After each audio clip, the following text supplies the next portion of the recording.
lands. Okay, let me see if I can get some of these. We recognize the communities of the Yokuts land, the Tongva land, the Tongva land, the Miwiko, Shumash, Cahuila, Southern Pomo. Lots of Yokuts. Kumeyaay, Southern Pomo, a lot of Pomos, Tongva, awesome. And if I miss Ohlone, unceded Yokuts land, Dakota land, Amu, Chumash territory, Wak, Chochenyo, Ohlone land. Awesome. If I missed you, okay. Hayom Kawi Chung and Louis Senyo. All of these names. We recognize all of these communities and the people as past, present, and future caretakers of this land, and we renew our commitment to unsettlement and decolonization. Once again, thank you so much for joining us today. And thank you, Elizabeth, for the pronunciation for the Miwok, Babe Miwok. I'm so sorry if I still mispronounced it, but thank you so much for the pronunciation in the chat. Next slide.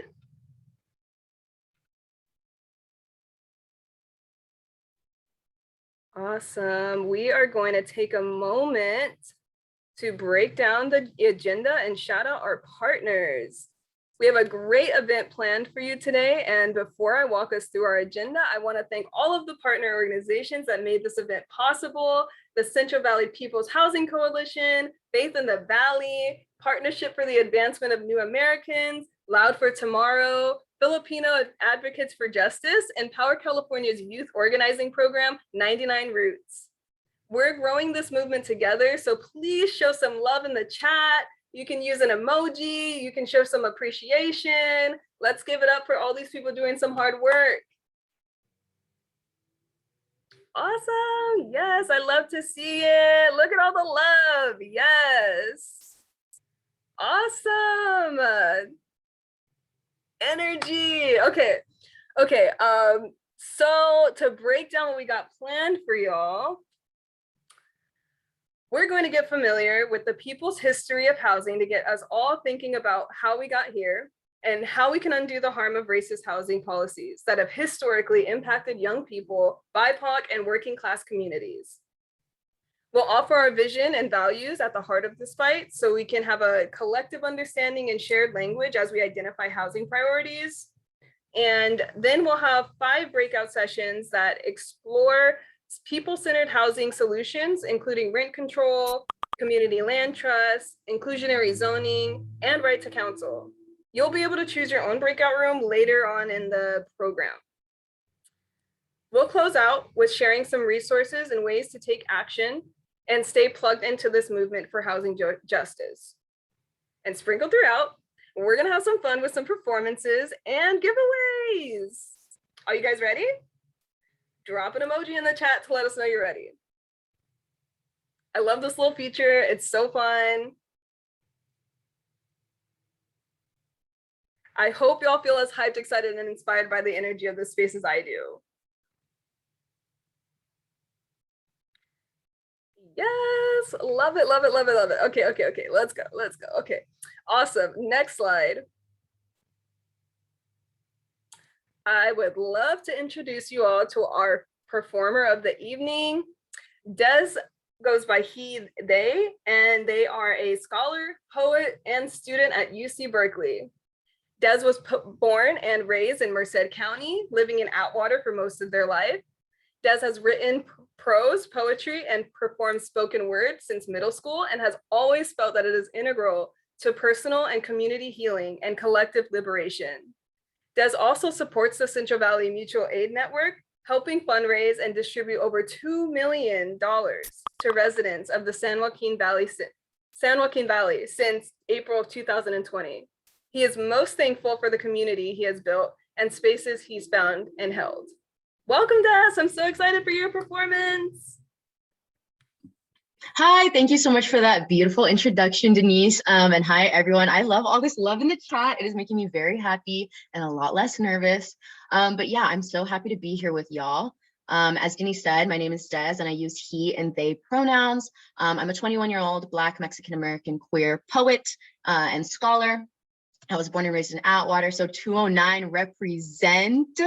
I saw a lot of baddies saying they're on unceded Yokuts land, so I know a lot of my community members and family is on this Zoom call right now, which makes me very happy.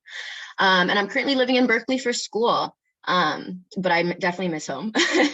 Rather than introduce myself with my work or passions or hobbies, I want to share a stream of consciousness piece that I've been working on since I turned 21. I'm a Libra sun, if that matters to anyone. Turning 21 was quite the transition for me, and the farther into this I've come, the more I've been able to see. After this piece, I'll be sharing 2 other poems with y'all, and I hope my work can ground us all in joy, love, stability, and the warmth of this world and life. So thank y'all for having me. When I turned 21, I started slowing down, and I mean really slowing down. I spent my entire life with a deep sense of urgency that lit a fire so vicious under my ass you'd think I was running from hell or death or something so ominous and looming and terrifying and invisible that maybe, just maybe, I was imagining it altogether. I don't know why I always felt the need to rush. I never took the advice of slowing down to smell the roses until my childhood was officially free from the ever suspended and ever loosening hold I had on it. When I turned 21, I didn't really feel all the things I thought I would, except excitement about buying my own alcohol. I can't explain what I hated so much about asking my friends who loved me to buy it. Maybe the feeling of having to rely on someone other than myself for something so trivial bothers me. I started noticing more when I slowed down. I'd already started to feel more of the beauty in the world when I turned 18. In that sweet liminal space between teenagerdom and true adulthood, arbitrary and useless markers meant to help make sense of this life, I watched a universe come alive. One that'd been with me, near me, within my grasp, at my fingertips even. I felt the aliveness in me, vivid and relentless. But slowing down was different. When I ride the bus, I watch others watching me through their eyes, their reflection. Did they see me at all? But I don't mind. I felt my layers of self spread apart like thin tendrils of tissue paper, unsure where I started and ended, where I met the gaze of another and where they began to. I melted into the world while feeling annexed by and in it. It mapped its wanderings onto me, the wanderings of the clouds meandering through the sky, some days diligent, some days sore. The wanderings of the trees, shyly dropping leaves after the solstice passed and becoming braver as the days grew chilly and cold. I grew chilly and cold as I do each winter when the sun abandons me to rest early. But when I slowed down, it gave what little warmth remained the chance to seep into me. Sometimes in my toes, sometimes in my nose, sometimes in my cheeks, always in my stomach. That could have been the liquor, but I think it was the love. People became more magnetic to me. My eyes stuck to some quicker, harder than others, but so many caught them just the same. I studied them closely. I wanted to know them intimately, but this wall of strangeness, unknowing, protected by necessity, by circumstance way of existing that limits intimacy between people always stood tall. I craved intimacy and connection more than before. It rose in the stomach like a hunger that you don't expect, that sneaks up on you all at once and ruins your fun. It twinges and turns and knots your stomach, makes you cringe and hold your stomach praying for a salvation that may only come when food has touched your lips. And even then, you may wait too long and find that when you finally eat, you can only have a few bites, so overcome by hunger that you lose your appetite for what you spent so long craving. That's how it felt, craving closeness. Once it was within grasp, I questioned its taste, its texture, wondering if it was even what I wanted all along, questioning why this was what I'd asked for in the first place. I've been scared of the dark since I was 5 years old. But the lights being off wasn't all that filled my heart with fear and my hands with sweat. It was not just the inability to see, but the inability to know, the inability to foresee. I ran away from it at all costs, fighting to stay in the light, even if it burned my skin and made me hot to the touch. I'd rather be a white hot than confined to the darkness. When I turned 21, I chose the darkness. I chose what it could teach me. I chose its alternative site. I chose its mystery. I let it consume me, sometimes too much, sometimes not enough. I sat with my terror when it was nighttime and the trees towered over me like monsters soon to step on me. I learned that in the dark, the trees are still the trees. The clouds are still the clouds, even though they're eerie when they're cast upon the midnight black sky. I learned that the dark is not to be feared because it demands another way to know, a way that I'd never even welcomed or considered, but that became the only choice if I wanted to survive. I couldn't be devoured by the light. I had to delve into the unexplored darkness. It cooled me like water on a parched throat, soothing and seeping all over me, a cool balm rubbed over my tender skin. I found intimacy on countless porches and steps, staring at the cement or the sky, waiting for it to stare back at me, waiting for it to speak to me. I wasn't home in my body much, but the moments I was able to return to it were always found in a special sweet solitude. Something like the first sip of water in the morning, making you feel the outline of your throat and insides like a sharp and unhesitant reminder that breath and life is in you. Then you're there, in it, back in your heart and your head again, however fleeting in passing. I remind myself that I can do what I want and what I love. I remind myself that it's hard to be happy when you can't always access those things. I remind myself that school and work and this world weigh heavy sometimes. I remind myself that my shoulders are broad and strong and that they carry. I remind myself that I also break over and over and over again. Thank y'all. And with that, thank you for the love in the chat. Wow, y'all dropping these quotes. Thank you, thank you, thank you. Yes, please, whatever hit for you, thank you. And with that, I'm gonna go ahead and read 2 shorter and quicker pieces, and then I'll pass the mic. I'm scared to touch the world because what if it crumbles under my fingers? What if it burns? What if I learn that it's all a dream? What if it swallows me whole and bursts me out and I get lost and never found? What if it makes me realize that this me that I pretend to be was never really me, no matter how hard I tried to be? I'm always living in and through a fear, something deep and petrifying and tainting this world so that I hide away from it. If I blossom and bloom, will I be picked or crushed or take up too much space and water and root too deep just to keep myself grounded? If I blossom and bloom, am I allowed to grow up and outward and take up space in this world? I want to feel, I want to let move in me the energy, the emotion that needs space to breathe. I reach out into the world shakily yet surely and warmly. Love reveals itself in my life, with hearts and souls and company and laughs and smiles that hold me when it's cold and dark and empty and lightless, when it's not. There is light in this world that touches me too. There is warmth in this world that I deserve to feel in me too. I am scared to touch the world, but I do anyway, and this is the result.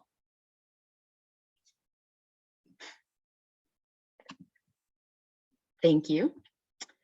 It's so funny being on Zoom because when I read in person, you know, there's like snaps and claps all throughout the room.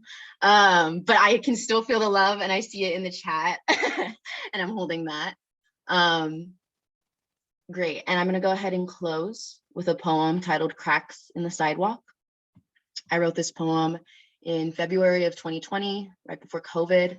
And I think it's definitely something that rooted me and grounded me and carried me through what has now been 2 years of this pandemic. And I hope that in offering it to y'all, it does the same. Through cracks in the sidewalk of my skin and my bones, I push. With these arms, with a power, with the pressure pushing me outward, it has always been dark.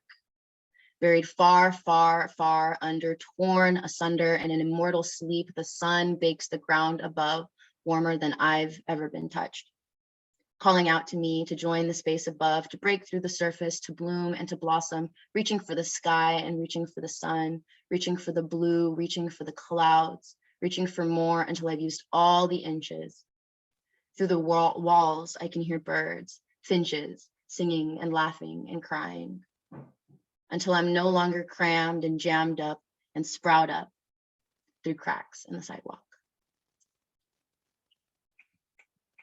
Thank you all so much for this space and this opportunity to perform. I'm seeing y'all say yes to Central Valley Poets in the chat. Thank you so much, Power California and all the organizers for inviting me to perform today. It was such a joy. I'm gonna drop my Instagram in the chat if y'all wanna follow me or tap in. Someone said, when's the book release? That's coming soon. Follow me on Instagram. But I really appreciate all this love in the chat. Is filling me with so much joy. And I'm so excited to see what's gonna be cultivated in this space. Thanks, y'all.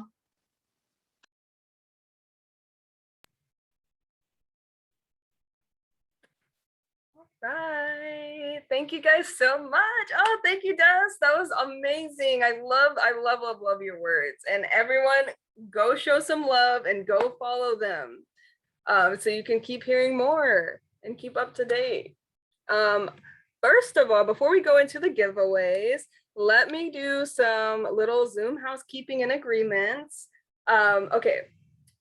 First and foremost, please stay on mute when you're not speaking. We will be recording the presentations. However, we will not be recording any breakout sessions. Use reactions, again, to show some support. I feel like I've been letting y'all know, keeping that in your head. Use the chat to ask questions or share any appreciations. Take care of your needs. We're scheduled to be here for 2 hours, so make sure you grab snacks, water, take breaks, do what you need to do to enjoy the space and be present. And please be mindful that this is a youth-centered space for 16 to 24-year-olds. So we ask that adults over 24, please take a step back and make space for the youth present here today. And why don't we, even though you guys have been absolutely phenomenal using the chat box, but can we please use the chat box now to drop an emoji or maybe an appreciation statement to test it out? Let us know you understand the rules. Let us know you agree with the agreements.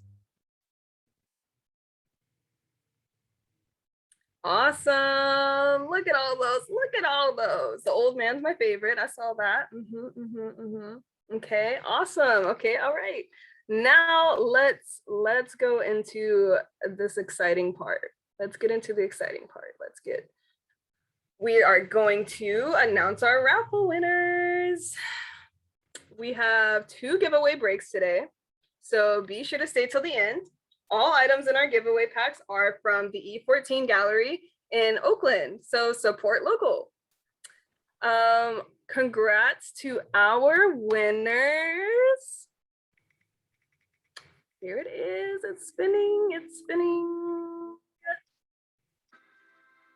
Zonnie Thompson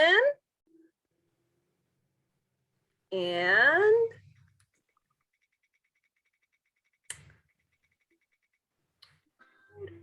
Alyssa Smith.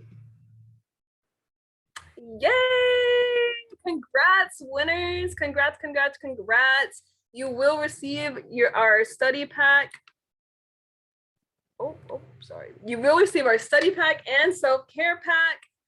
Winners, check out the chat for a message on how to receive your prize. And we have 3 more giveaway packs. So when we return from our breakout rooms, we'll announce those winners as well. So make sure you're staying. Make sure you're here.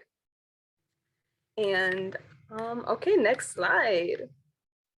Ooh, perfect. Okay, let me introduce you to our presenter, Alyssa. So like I said at the beginning, it's important for us all to learn how we got here by getting familiar with the people's history of housing, so we can organize to undo the harm of racist housing policies that have historically impacted young people in BIPOC and working class communities. We have Alyssa here to break it down for y'all. She's born and raised in Fresno, and her pronouns are she, her. She's currently an undergrad at Fresno State studying psychology and philosophy. She's pre-law. Alyssa is also part of a student-led organization. So sorry. She's also part of a student-led organization known as United Students Against Sweatshops. Thank you so much, Alyssa, for being here. And everyone, please show some love in the chat again. Give her a warm welcome. Awesome. I'm passing over to you, Alyssa. Hi, thank you for the introduction. So as you all have heard, my name's Alyssa, and I'm very excited to be here. We'll be going over the people's history of housing in California. We are going to take you guys back to the early years of this country, all the way to the present, and discuss how a legacy of displacement, racism, and white supremacy has shaped our current housing crisis. But first, we would like to thank 99 Roots, a program of Power California, for creating this presentation that we are adapting here today. So let's get started. Next slide, please. So first, we'll be getting started with Manifest Destiny, which is an ideology that informed policy. Manifest Destiny is the ideology or the belief of westward expansion, that America had a God-given right to extend across the continent to the West Coast. And if you look over at the picture, it's pretty famous. It perfectly describes the ideology of Manifest Destiny, with this feminine, white, angelic being representing America's God-given right to expand. You can clearly see that it is holding what appears to be a book and telephone wire as it moves away from the light and into the dark, expressing America's thought process that is coming from a place of enlightenment and spreading it across the land. However, in the corner, you can see the natives being forced into the darkness by this expansion that represents the Indian Removal Act that President Andrew Jackson signed into law in 1830, which was a genocidal policy that authorized the federal government to forcibly relocate Native Americans in the Southeast in order to make room for white settlement. Authorizing the federal government to force, which was followed by Grover Cleveland signing the Dawes Act in 1887 that converted tribal land into small individual lots and stole 2/3 of tribal land for white settlement. Then between 1945 and 1968, federal laws terminated more than 100 tribal nations and placed them under state jurisdiction. These were legal moves that stripped Native people from their land and destroyed culture and tribal nations. So next slide, please.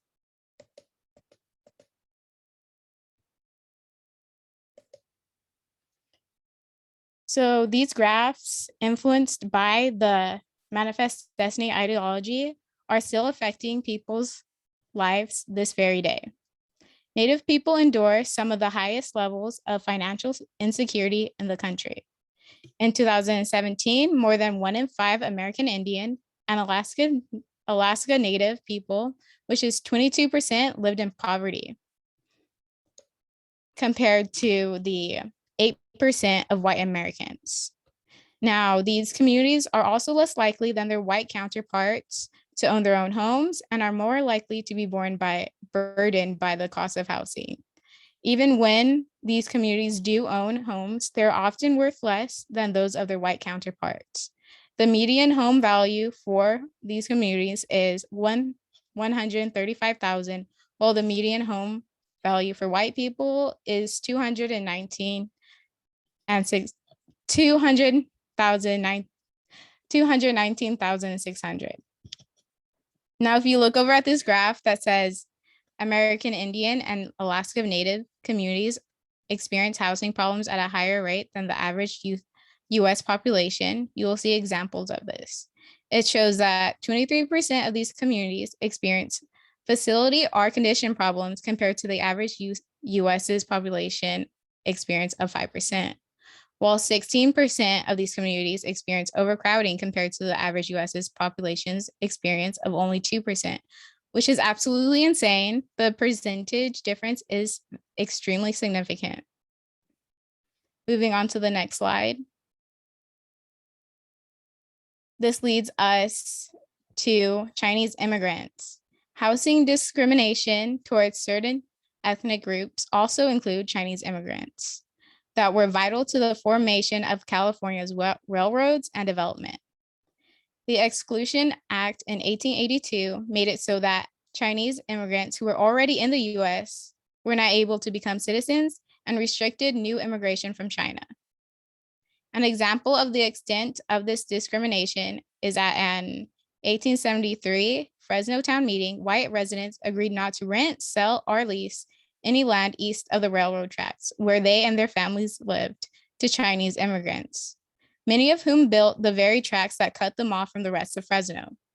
This was followed by the California's Alien Land Law in 1913 that stated non-citizens can't own land and can't enter a lease for longer than 3 years.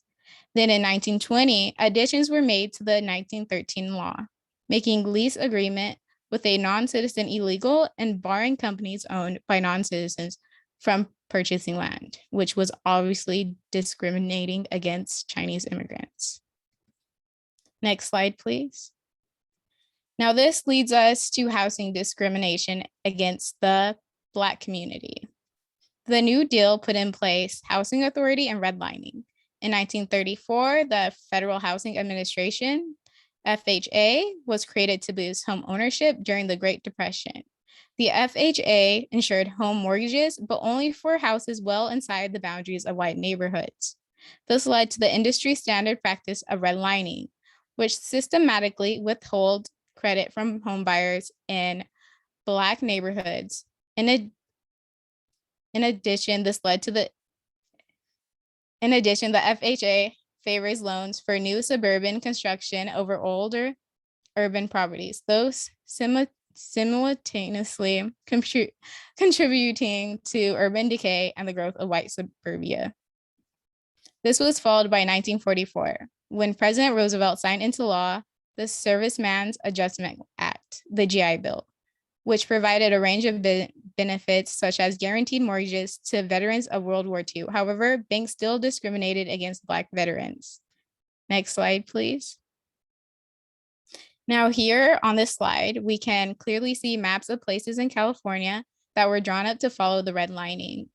There was a map for nearly every city in California. These two maps are of Stockton, California and Los Angeles, California. Next slide, please.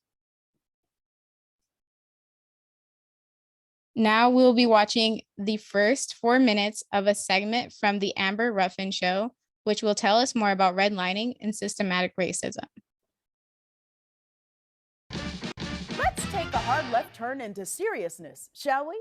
Okay, now, during a speech on racial equity this week, President Biden ordered the federal agency that oversees housing to correct the, quote, historical racism in federal housing policies. But you may be asking yourself, where did those policies come from in the first place? How did we get here? We'd like to break that down for you now in a segment called, How Did We Get Here? Lately, there's been a lot of talk about systemic racism. Everyone claims they want to fix it, but we can't even agree on what it is. We just know it's bad, like poverty or pollution, or the way white people dance. But systemic racism isn't just an idea, it's a real thing. There's a place where you can go and see real live systemic racism right in front of you. It's called the Hood. I'm sure you've heard about it. Your favorite rapper grew up there. You've probably seen movies about it. In a movie, you can tell you're in the hood because there's always rap music playing in the background when the brave white savior goes there to drag Jamal away from the gang so he can play in the big chess tournament. But have you ever wondered how the hood got that way? Systemic racism, that's how. In the 1930s, America was in the thick of the Great Depression. The banks had failed and everyone had lost their homes, and unemployment was at the highest it would ever be until this idiot came along.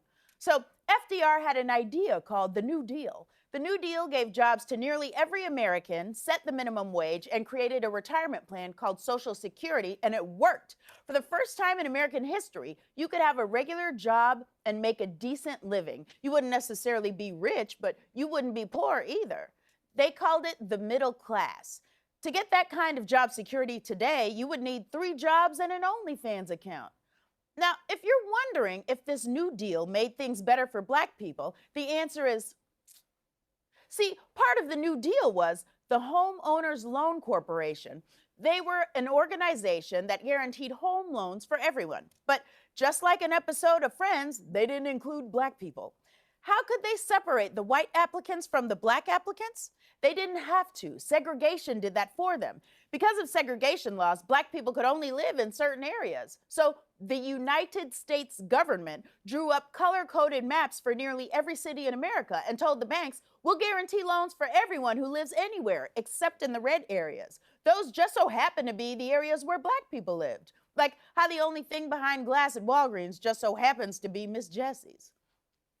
They created a system based on racism to make sure Black people couldn't be a part of this middle class. They came up with a name for it too. They called it redlining. We called it the hood.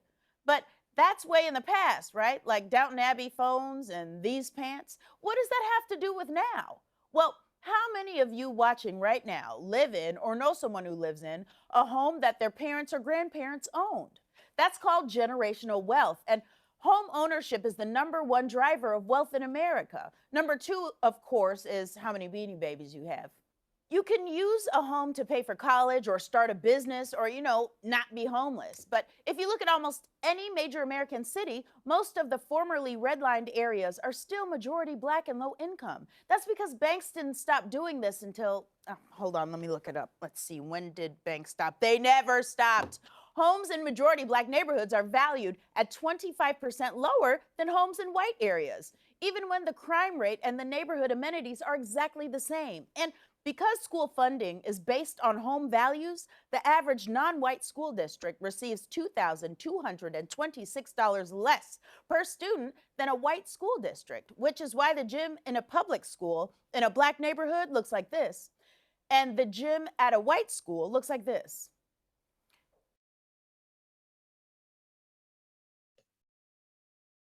So after what we just covered and watching that amazing video, what are some thoughts you all are having in this moment about redlining and the discrimination towards different racial groups? Please drop answers in the chat.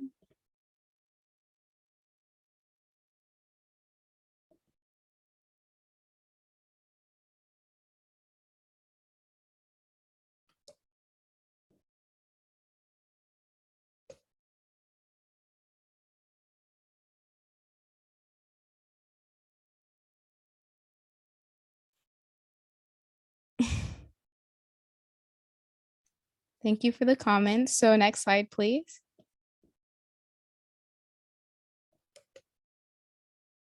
We'll now be talking about some redlining history of my hometown, Fresno, which includes that in 1947, the racial restrictive convenient was filed for the development at the southwest corner of Chestnut and Holland Avenues, south of Fresno State.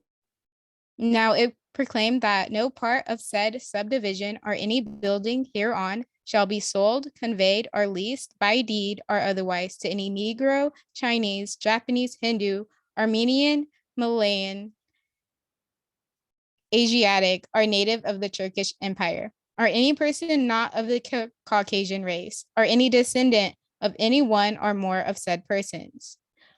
It also not allowed for anyone not of the Caucasian race to occupy any property unless it was as a servant for a resident, aka a Caucasian. So this is still happening now. It's happening across the state.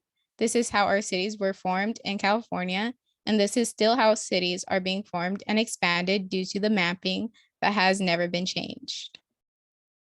Next slide, please. So now only 2% of the 120 billion in new housing subsided by the federal government between 1934 and 1962 goes to people of color. The government, FHA, institutionalized discrimination that persists after discriminatory lending is outlawed in 1968 and subsidized home ownership, and wealth building for millions of white Americans while locking out Blacks and other minorities. Next slide, please. Then in 2018, 43.6% of Black households own their homes versus 73.6% of white households. And in 2019, Black home ownership hit a 50-year low. The median Black family owns just 2% of the wealth of the median white family, $3,600 versus $180,000.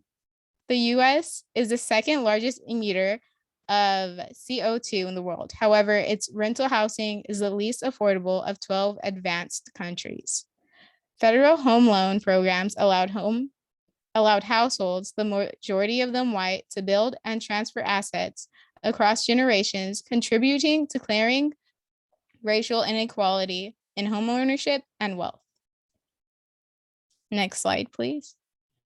There are many other forms of housing segregation, such as zoning. So racial-based zoning, known as redlining, became single-family zoning. However, there were still racial undertones, which again is due to the blueprint mapping of the cities that has never been changed. Next slide, please. Now we're going to briefly address the 2008 housing crisis. So after the single-family zoning, the 2008 housing crisis happened. Too many mortgages were given out. Debt accumulated. Realtors and banks went wild. The banks, Wall Street, crashed, and then everyone had to pay even more. However, who are the people most affected by this? That's right, minority ethnic groups. Next slide, please. And finally, we will be briefly discussing the major issue that is gentrification, which is the process of repairing and rebuilding homes and businesses in a deteriorating area, accompanied by an influx of middle class or affluent people, and often results in the displacement of earlier, usually poor residents. This picture on the side is an accurate portrayal of what gentrification does. It pushes the existing, usually poor residents out as the area is being developed, leaving them with no place to go. So take a look around your neighborhood next time you go out and see if you can spot any gentrification around you. I personally live in Fresno, where we can see this happening now in the Tower District. This area is home to our LGBTQ community plus youth. However, a big church wants to buy it from the city, which is also considered a zoning issue. So next slide, please. So we're going to be moving on to what we see today. We are continuing to see the legacy of displacement, segregation, and discrimination today, as you can see in all these articles by Los Angeles Times. Rent in our cities continues to increase. Developments and freeways continue to split up or push us out of our communities, and housing shortages even extend to student housing and increasing rates of homelessness. In California, 37% of 18 to 34-year-olds live with their parents due to housing costs, and 1/3 of renters pay over 50% of their income on rent. And next slide, please. So this is our closing slide. While all of this sounds very depressing, there is still hope. So armed with the knowledge of our past and the true history of our people, we have the power to create change. We are organizing to create communities that reflect our priorities, visions, and values. The future is organizing. So drop in the chat one word to describe how you're feeling and how do you see the legacy of these laws in your community today. I would also like to thank everyone here, and I'll pass it back to our MC, Denise. Thank you so much for that, Alyssa. Oh my goodness gracious, I'm fired up too. Look at the chat. Look, it was so powerful, and you can just tell by how everyone has been responding. Like it was educational listening to you, informative listening to you, as well as in the chat. And I can't express enough personally for me how much learning the history behind all of these, the history behind the social issues that we're fighting for, it makes developing solutions and priorities, I don't want to say simpler, but it definitely lets you know where to fill the gaps, basically. Awesome. So we have a break now. We're going to take a little 3-minute break, and then we are going to come back. So take a moment to, again, grab some snacks, get some water, and take care of yourself. We'll be back in 3.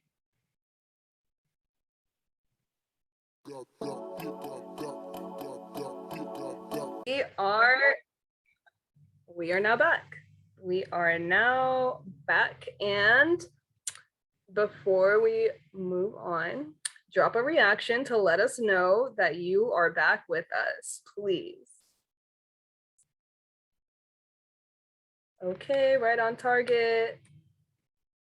All right, Erica, Alma. You know what? Since we're here, can you guys also drop your name, pronouns, and where you're from as well? Because I think we may have skipped over that. And it's so important. And while you guys are doing that, I am also going to introduce our next speaker.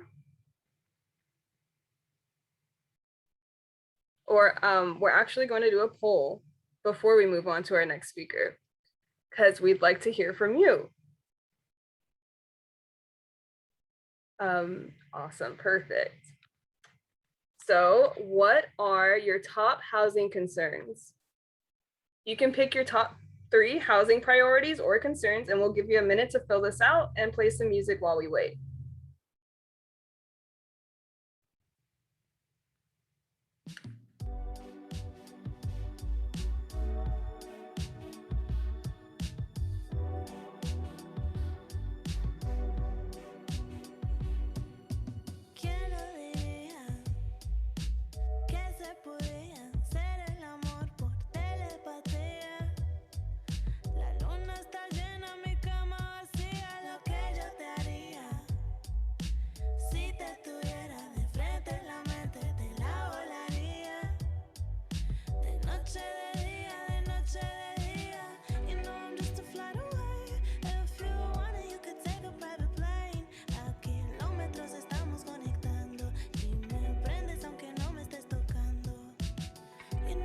Go ahead and drop an emoji when you finish the poll,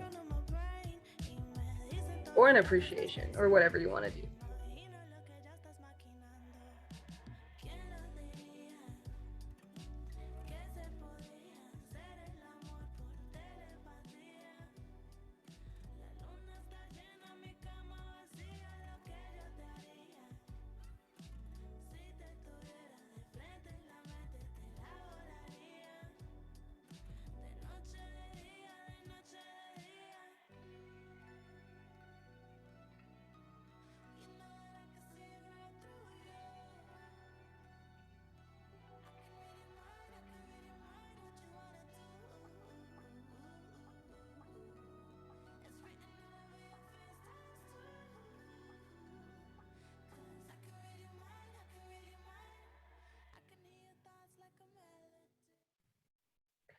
Cool.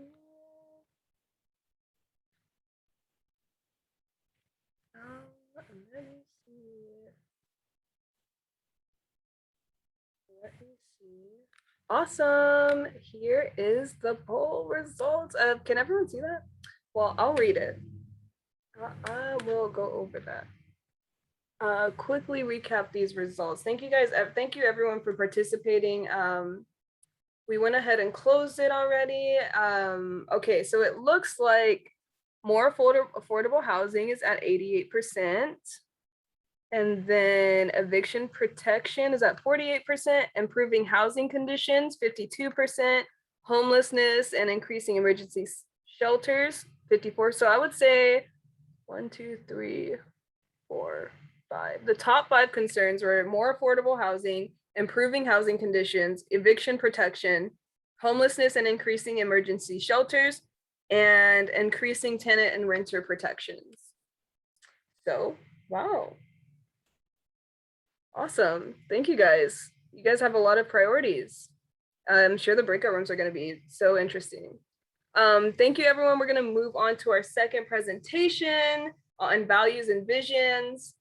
And our next speaker is Eliza. We'll be breaking down housing justice and sharing a framework of our vision and values to secure housing as a human right.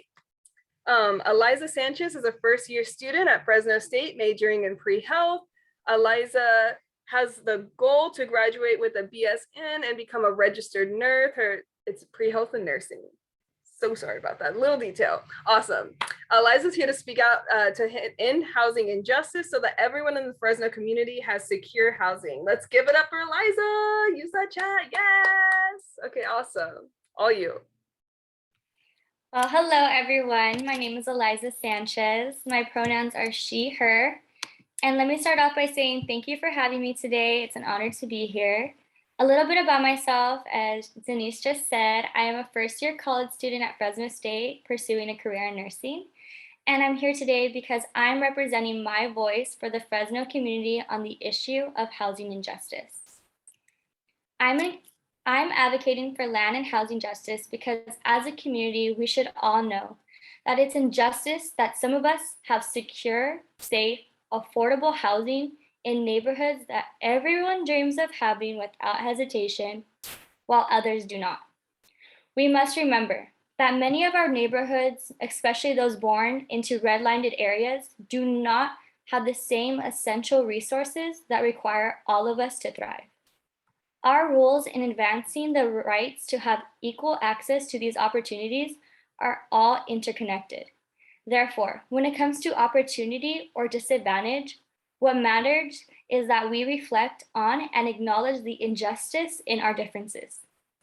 The difference we are observed are not the results of individual choices or moral failing, but the long-lasting injustice in systematic racism and capitalism that results in wealth and opportunity for some and disadvantage and suffering for others. The kind of system is destructive to everyone, and some more than others.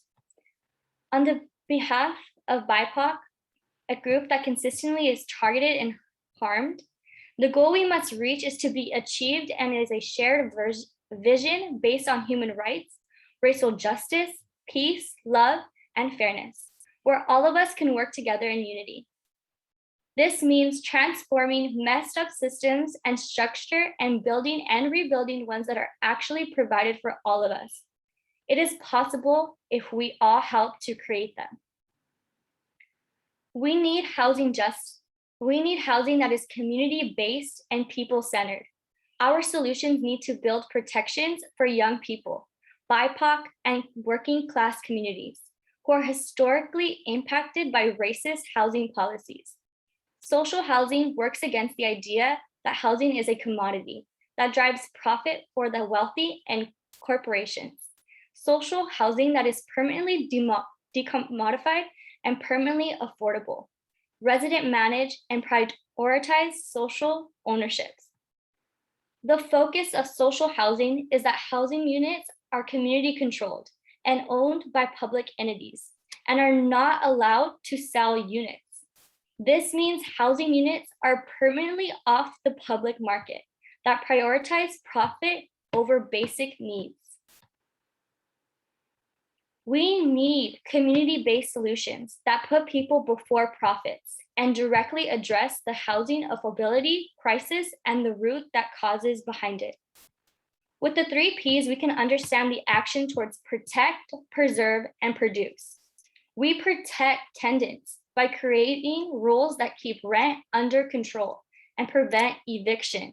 We preserve the places where people are already living by supporting sustainable land policies. We produce housing by building more affordable housing for working class renters and family. So I'm here because I believe in homes guaranteed. I believe housing is a human right. I believe housing should be built for people, not profits. I believe no person is illegal, every human being, regardless of legal status or background, has the human right to safe and secure housing. I believe housing should be affordable based on our actual income, not based on fake numbers. I believe we need to acknowledge the racist land and housing policies of the past and make reparations, both apologizing and making significant investment in Black, Indigenous, and BIPOC communities for the past wrongs, which continue to create huge differences in home ownership, access to good quality schools, green space, breathable air, clean and safe drinking water, and so much more. I believe that BIPOC communities are experts on the housing crisis and must have the biggest, loudest voices in creating the solutions that we need and know we need. I believe in land back movement. We must find a way to honor the Indigenous people who were here first and who are still here stewarding the sacred lands that their ancestors has cared for thousands of years. I believe in the power of organizing people, fighting in unity to create a world where all of our people can thrive. And I believe that we will win. And with that, I would like to ask, what stands out to you? How can you use these values to build housing justice movement? If you have anything to add, please drop it in the chat and I'll give you guys a moment to do that.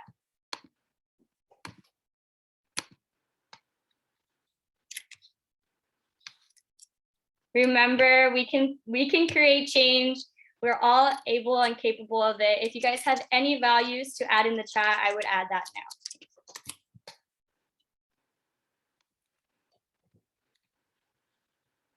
All right. Well, I thank you again for having me and I'll pass it back to our MC.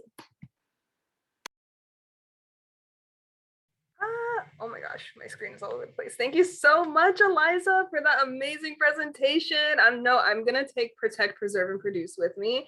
And also, oh my gosh, the last thing that you had just said, but I also love, I believe that we will win. I love that slide because it's kind of like a slide of affirmations too, for like organizers, for us, and just like to repeating that, those things. So thank you so much for those. I'm gonna take it with me. We're now gonna transition into our main event. And we are so excited to have 5 breakout rooms where we can get a chance to dive deep into an area that you're most interested in and learn more from our amazing presenters today. So our breakout rooms are going to be, we'll have one on student housing and right to counsel, which will be led by Zani, an organizer with Faith in the Valley. And they'll be supported by students from Fresno State, Sierra, Erica, and Margaret, and Ramla from Partnership for the Advancement of New Americans. And in this breakout room, we'll hear about the challenges of being a college student, renter, gaps in affordable housing protections, and how programs like Right to Counsel can help. The second breakout room will be Community Land Trusts, which will be led by Viviana and Anai from Loud for Tomorrow in Kern County. And they'll share the power of community land trusts as a method of land ownership and highlight how this can impact Delano, I'm so sorry for that pronunciation, and other cities. Third breakout room is going to be Rent Control Demystified, which will be led by Denise Wong, a tenant organizer at Filipino Advocates for Justice, and youth leader Pauline Roxas from Filipino Advocates for Justice as well. And Denise and Pauline will break down what is rent control and share how they passed rent control in Alameda. Our fourth breakout room is going to be on inclusionary zoning, focus on housing for families.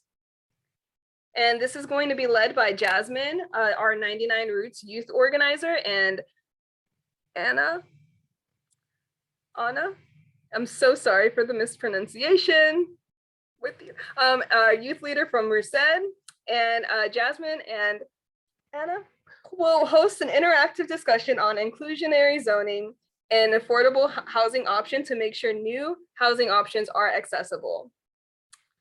Our fifth breakout room is going to be on canceling rent debt, which will be led by Camila and Pengcha. I'm so sorry.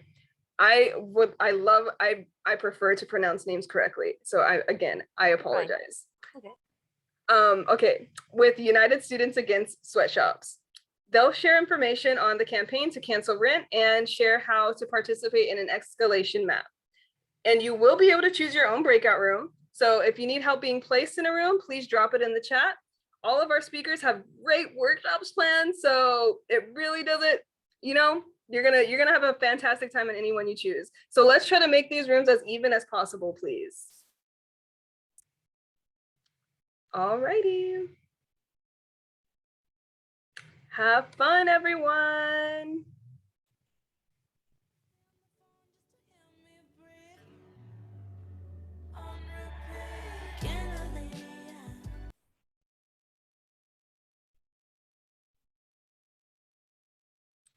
Oh, wow. I still feel the energy from the breakout session that I was sitting in on.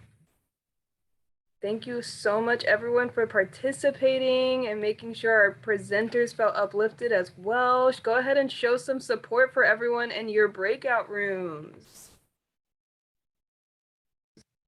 Let's show our presenters some love.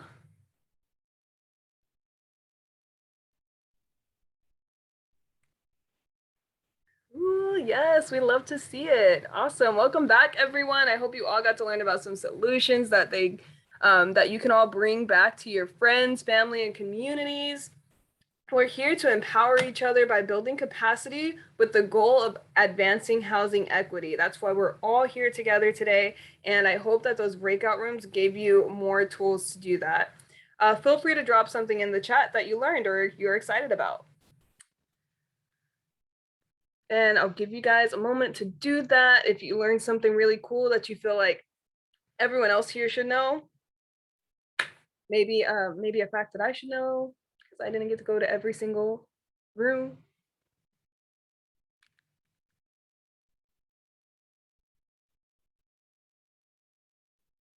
Love to hear that, Astrid and Margaret, Sam.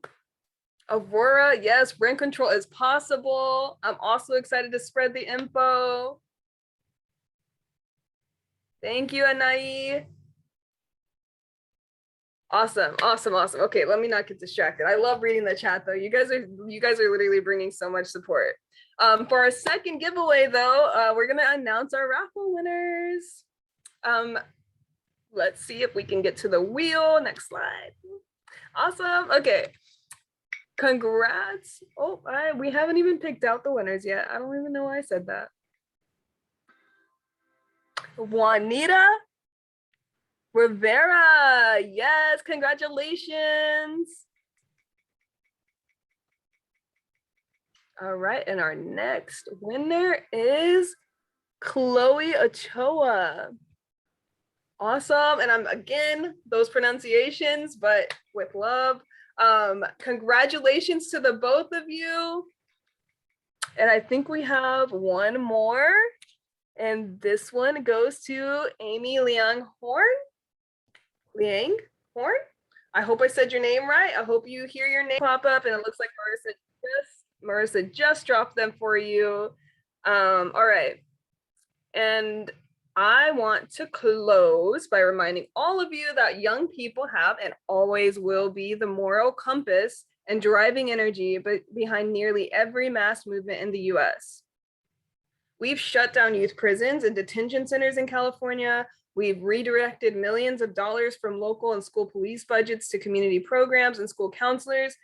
And I mean, and even in Fresno, we've developed a police reform commission. We have developed that we got established the Black Lives Matter Day again. Like that's all youth movement, and that's just to bring it to Fresno at least, because I know we got a lot of Fresno people in here, and we're not going to stop fighting for the future. For the future, we all have safe, affordable, where we all have safe and affordable housing. So if you guys believe in everything we've talked about today, from the breakout groups to the poetry to the history of housing to everything, go ahead and drop it and drop a reaction, drop an appreciation, drop something in the chat. Let us know your energy right now. Are y'all with me? Are we doing this? Are we going to collaborate? We're going to take down. I believe that we will win. We're going to do this all together. Make sure we stay connected. Awesome. And I know we've been hit hard by COVID, by the economic crisis and the housing crisis. As a young essential workers, we've risked our lives to take care of our communities. But at the same time, many of us are still struggling to afford rent. It's time to rise up and demand what we deserve, a future that guarantees safe, affordable housing for all. We know our power and our worth. Our needs and our futures must be centered as we rebuild and recover. We need housing that is community-based and people-centered. As we close, I personally want to say thank you to all of our speakers. the session leads, performer, Des, thank you so much for that beautiful poetry, our partner organizations, and of course, all of you for joining, spending your evening with us and making this event so successful and just uplifting everyone who organized as well. If this was your first time joining one of our events, let us know in the chat, please. We love that you made it. Thank you so much. And stay connected by following us on our social media. That is going to be at Power CA Now, and you can find us on Twitter and on Instagram. And join the movement by following the link in the chat that Astra just dropped if you see it. And